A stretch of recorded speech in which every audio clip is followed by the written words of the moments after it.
Okay, let's try this. Okay. Hi, James. Many years ago, I was in a large mega church in Seattle. This is the knife I'm making. This is the first knife I made. And this is the second one. This is what I've been doing this weekend. God, I love my sheath on this stitching. It's beautiful. Anyway, that's just what I do in my free time. I'm almost retired. Many years ago in Seattle, I was a member of a big mega church, as I said. And to give us something to do, they brought in a teacher. His name was Ken Ham. He would later go on to be the most well-known of the young earth creationist teachers. Many books, videos, and he's the guy who actually made that ark, that giant Noah's Ark. Anyway, so he's up there at the bulletin board. And this is, remember, he's teaching me personally. He's right there in the class. And there's only, I think there was like 8 guys and our wives sometimes. And so he's teaching the class, and he's up on the board, and he talks about day 1. And he says that the first thing that God made was the light. And then he goes on, blah, blah, blah, blah, blah, blah, blah, to day 4. And there he talks about the sun. And he talks about the moon and the stars and how everything's made. And I looked at that, and something just struck me as wrong. So it's the only time I ever raised my hand during the class. And I raised my hand and asked him, could you read for us Genesis 1:1 and tell us what God says he created first, in the beginning? And so he reads, everybody flips, blah, blah, blah, blah. Everybody flips, and they go, Genesis 1:1, in the beginning God created heavens and earth. And he looks at that for a moment, and he goes, well, that's what the Bible says, but it must mean something else. And then he went right back to his teachings on day 4, where the sun, the moon, the stars are made on day 4. And that forces him to change what happens on day 1, because it doesn't make any sense. If the heavens are truly made on the first day, you can't have them made again on day 4. So he says, he makes this, basically he makes it mute. It amounts to nothing, or he doesn't really know what it means. And then he says, the sun is made on day 4. And I was just pointing out to him that the heavens, that term heavens, it's a word that has 3 or 4, maybe 5 different meanings in the Bible. And one of these meanings is, it talks about everything that's above us. The sun, the moon, the stars, the universe, everything. This comes under the heading of the heavens.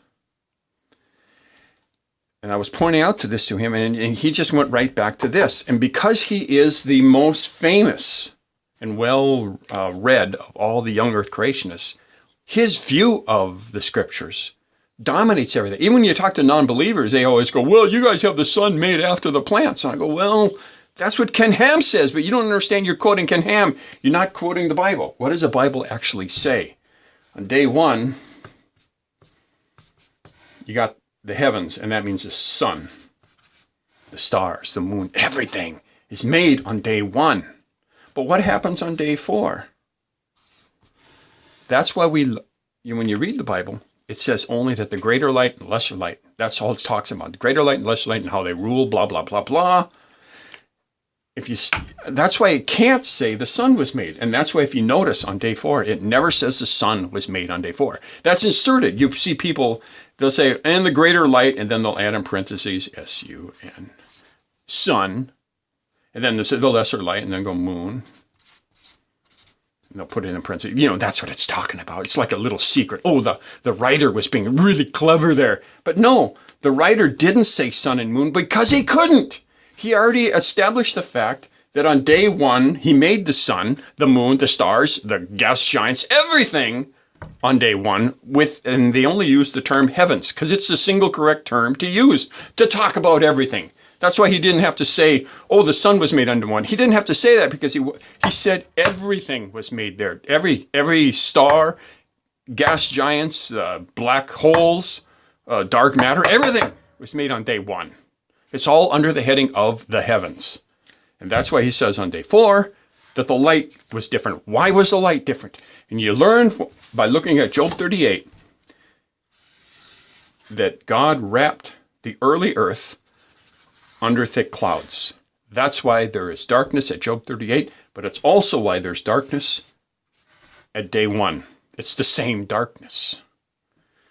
So the sun was up here, and it's beaming its lights towards the earth. And before the earth had its covering of clouds, no problem. But when you got the clouds, all of a sudden we have the darkness. And that's how Genesis 1 opens up.